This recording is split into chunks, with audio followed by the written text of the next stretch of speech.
So the focus of the event on Wednesday was around this concept of providing feedback to pupils to enable them to feed forward. And I talked about the importance of this as part of the whole learning process. In particular, I think the image on the front actually sort of encapsulates the whole concept. When we provide our pupils with feedback, actually we're then looking to enable them to feed forward into future tasks to achieve the learning goals that we may set in our subjects. And more importantly, as I go through this session today, I spoke very much about how actually that journey between getting that feedback and feeding forward into the next learning task and the next learning goal may look very different from one student to another. So this all covers some of the key principles that I talk about and have talked about in the past under the core principles of crafting our teaching or crafting the way in which we approach lessons. And it comes under these different elements of condensing, reflecting, assessing, feeding forward, and this target-driven improvement. And this is the three, or these are the two aspects, sorry, that we're going to focus on in this session: feeding forward, that target-driven improvement, and feedback that we give them. So I spoke in particular about the past experiences that I've had around the whole concept of providing students with feedback, and often labelled as providing marking or conducting some form of marking, which we then give feedback. And I think in the past it's been a bit of a marking mayhem, and I picked out 4 key aspects, I suppose, that would define what I'm talking about. This idea of egocentric driven marking, we'll build on that later in the session. The deep triple marking that was sort of part of the whole process of teaching for many years. And this idea that I found actually quantity was king over quality when it came to providing students with feedback through this concept of marking books. And actually, in some of the schools that I worked at for a number of years, it was those teachers who would provide lots and lots and lots of feedback in the form of red pen marking or whatever other colour as part of that policy in that school. They were sort of lauded as the best teachers in terms of providing students with feedback. And then that created the emphasis over the more teachers did, the more it became expected. And so that quantity was king over the quality of what was actually being given back to students. And then the other element, which is always a difficult one, is this aspect of teachers being expected to provide marks and grades naturally, as we know and move forward in the session. The concept of giving marks and grades and the focus on that, I can actually take away the feedback that we're giving them and reduce the impact it has in feeding forward. And I suppose this was reflected some of my concerns around the whole concept of providing feedback to students in the independent workload review that was conducted in 2016. And some of the key parts or key points that was made in that report was over the excessive reliance on labour-intensive written comments using different coloured pens. I remember for one school, I was using 3 different coloured pens, one to actually mark the work, another one then for giving the extra feedback once the student had actually responded to that marking, and then another one to remark it again, and it just became unsustainable in terms of workload. Second point that came out of the report, that often the whole notion of marking and feedback, it was disjointed from the actual learning process. So actually, like I said, that quantity was quality, or the quantity was king over quality. So whilst there was lots of marking or lots of forms of feedback, it wasn't actually connected to the learning process. So therefore, it's having limited impact, the report found, on improving their understanding. The third key point out of the review was that the process had become dispiriting. As I said, for me as a teacher, it became dispiriting, and for pupils as well. And therefore, the whole process of providing feedback through whatever form of mark was the sort of in thing at that time. was affecting motivation, resilience for teachers and pupils. And then the last one was around this concept of being, like I said, unmanageable, with those unrealistic deadlines. So in defining feedback, Hattie and Clark defined feedback in their sort of study and research that it was the following. It was conceptualized as information provided by an agent, and that agent could be the teacher, it could be a peer, it could be through a book, by a parent, the self, through other experiences regarding aspects of one's performance or understanding. If we unpick this a little bit further and break it down to the two aspects that we're looking at this afternoon or in this presentation, feedback is focusing on what is the pupil's current performance. So how have they done the particular learning task that the teacher may have provided them? The second one, the second key point, is this idea of feeding forward. What do we mean by that? Well, okay, so we've established where they're at, but what do they need to do next? And that's that feed-forward element, looking ahead to provide those constructive pieces of advice on how to do better. Because often it can be a closed process feedback, whereby we give people's feedback on their performance, but then it doesn't actually change from one piece of work to the next. And that's the key part. And actually, if we use a combination of feedback and feed forward in the learning process, that can be powerful to help them in achieving their goals. So Hattie and Timberley talked about 3 key elements to consider when we're giving feedback. And they're broken down to this idea of feeding back and feeding forward. So the feed up part is, where am I going? What's the goals? Okay. The feedback, how am I going? So how am I getting on towards those goals?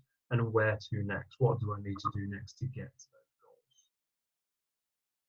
And we can break it down to the levels of feedback. So we've got the task level, how well a task understood or performed.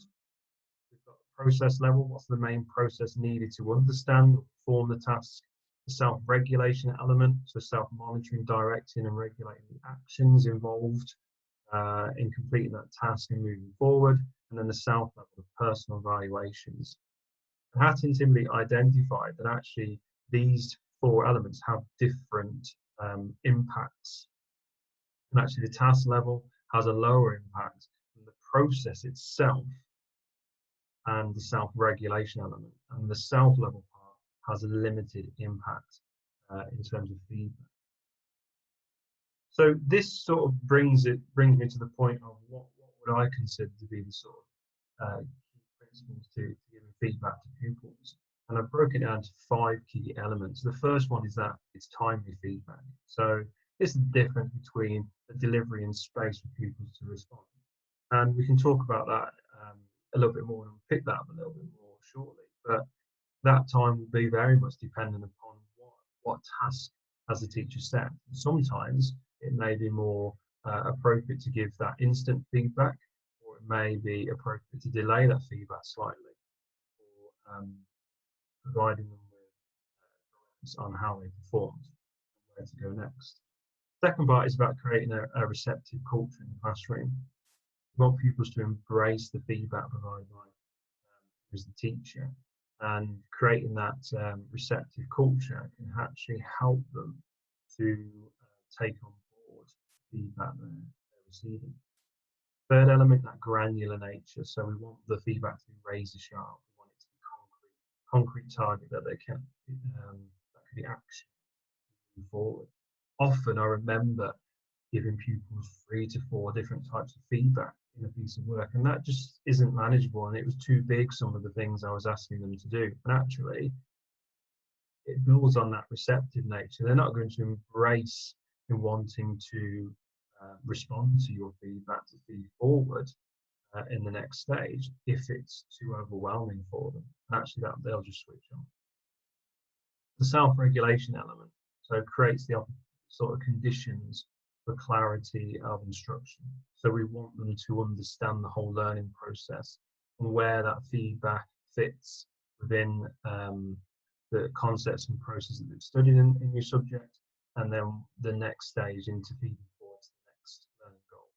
And that idea that it's a fluid process, it's continually happening, and the feedback flows from teacher to pupil, pupil to pupil, and as I'll talk about in terms of strategy, also from teacher to pupil to parents or those that are adults that are at home.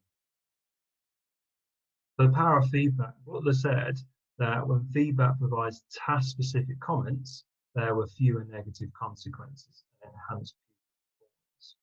So if we unpick this a bit further, when we're talking about the language of the feedback that we give to pupils, and there's an assumption that pupils are receptive to feedback in our first bullet point I put here. And I've been guilty of that in the past before as a teacher, and some pupils I've expected to want to receive that feedback. In actual fact, that's not necessarily the case. And I've given the example before of being in a gym class. The gym instructor gives feedback on how you're performing to that class, doing that move. And at that point in time, there's a couple of ways it can go. You can either accept that feedback, change your perform in the class, or it can be rejected. And this is what we have to bear in mind, that actually when we give feedback, we could reject that feedback we give them. We need to build people's resilience to receiving, encoding, and processing the advice we give them. And that's what I've talked about in one of the principles here. We want to build that culture whereby they want that feedback. And actually, maybe we need to invest time in our classroom and create a feedback charter whereby we set an agreement as a class, as a group. This is what we're going to do in order to support each other in the feedback that we give, and how we can use it to feed forward to make progress. So here's some examples of what I mean in terms of razor sharp feedback, or what I would class as razor sharp, like granular feedback, the actions. So effective granular feedback may look something like when pupils are doing a particular task in English, it may be around essay writing, that the teacher says in their feedback at that time, remember, an excellent essay will include references to the writer, for example, and then provide a particular example that they can then action on to feed forward. Whereas some of it, and this is probably what we class as maybe ineffective, that's not very razor sharp or granular, is that add more detail to your explanation, or write more to this point that you've made. Actually, that's too vague, and I've probably been guilty in the past of doing that, whereby they need to understand, what does it mean to add more detail to that explanation? What does it mean to write more to that point? Other aspects here that you could class as more effective and granular razor sharp feedback is this idea of focus on the elements of the work that demonstrates understanding of constructive comments, direct improvement. And I've talked before about seeing a disconnect between the piece of work and the people. And actually, we're focusing on the work itself, the ingredients of that piece of work that makes it either on the right lines to where we want them to be, or whereby we've got elements that need to be improved so that we can move them forward in their learning. Actually, we want to avoid this connection between that pupil and that piece of work. And often, if sometimes, and there's this concept of this subconscious bias and the anchoring effect, that actually we can focus more on the pupil themselves that submitted the piece of work rather than the piece of work. And that can lend itself to ineffective feedback, where the feedback mainly focuses on incorrect responses within the work rather than what they can do next and how they can go about doing it. We want that granular razor sharp feedback to be effective by creating opportunities for self-regulation, so that people can take responsibility in the work that they're producing. And often I will say to them to proofread their work before they actually submit the work. We want them to check it. We want them to make sure that there's no silly mistakes, and that can then reduce the unnecessary need to make comments on the work, that maybe if that people had checked it, proofread it, then they wouldn't have handed it in that way. And that's really important, and giving them some form of success criteria so they can check against their piece of work to really understand what is it that the teacher wants me to do this particular task. What does it look like? How do I get there? And often, and I talked about this ego-centric marking, that when it becomes more attached to if this piece of work looks like this, then you'll receive a sticker or you're going to get a merit. It can really devalue the reason why we're doing it, and therefore the actual power of the feedback. Building on that, Dweck talked about this idea that when teachers praise pupils for intelligence, this can reinforce that fixed mindset rather than the growth mindset that they want. And that students who receive praise for effort or process feedback tend to show greater engagement, motivation, improvement. So yes, there's going to be aspects where we're going to praise for the effort, but using that in isolation, so we're just providing an egocentric marking, is less effective than if we're using a combination of the two. This builds on what I was talking about in terms of principles about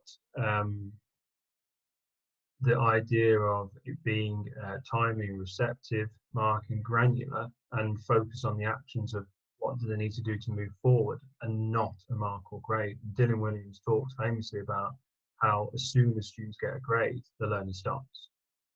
They don't like it, but the research review here shows that this is a relatively stable feature of how the human minds work. And I think I've seen this in the past before in my own classroom. As soon as you say to people that's a grade 4 piece of work, that's it. That's what they want to know. They're either happy with it or they're not happy with it. And it takes away the focus of what we want to do in terms of that feedback. We want to know where are they at now? What is it that you've done? And then what do you need to do next? And actually, once you see that grade or mark, that take away the rest of that feedback you may have provided it for. So a few examples of some of the things that we've used and have been quite powerful. Absolute credit to Jen here, who came with the original idea. This is an example of a feedback sheet that you might give after a particular learning task or assignment. You can see here there is some elements to put in a target grade or some marks, but that's left blank at the start.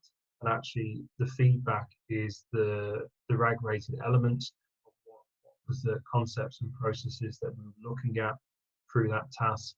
And then it's RAG rated as have they shown secure understanding of that?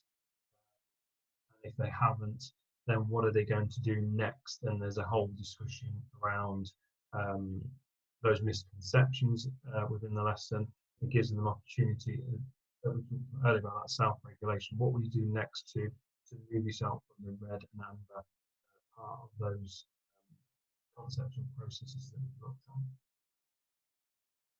Second example here is a knowledge review. So when they're doing a small sort of low stake quiz or set of questions, here this is very quick and easy for them to self-review where they're at. Are they closer to the top of the mountain where they demonstrate they understand that particular aspect? And then you can see at the bottom there we've got the next steps again. What are you going to do at the lower end? What's the next stage? How can you move yourself forward in the next subsequent tasks further ahead in the coming weeks? Whole class feedback, we've invested a lot in that, and Jack also talks about in one of his spotlights in the book how the use of a visualizer can be really powerful, and through the whole class feedback sheets as well. So you can see here when you're doing a particular assignment or feedback, it's not about writing those individual comments on the work, but looking at the work holistically, looking at each individual piece. Where are there common misconceptions? Where have pupils demonstrated excellence for that piece of work? And then gathering that in to decide what do you do next as a teacher in that next lesson? Is it something that needs to be retaught? Is there a common misconception that needs to be dispelled? This has been really powerful in reducing that need for constant written marking in books and actually focusing on giving them real quality feedback and then helping them to move forward into the next piece of work. This we talked about that timely, that concept and aspect of or principle about having feedback in a timely way. And sometimes, as I say, it might be feedback straight away, back on track, so that they don't deepen that misconception. But actually, sometimes you might want to give them time to think about it, reflect on the feedback, so that they can respond effectively and constructively with the suggestions. So it's probably important to think, actually, is that feedback something that needs to be given time for them to respond? Then in the moment feedback is that verbal feedback, and this is what Jack talks about in terms of using the visualize as well in the spotlight in the book.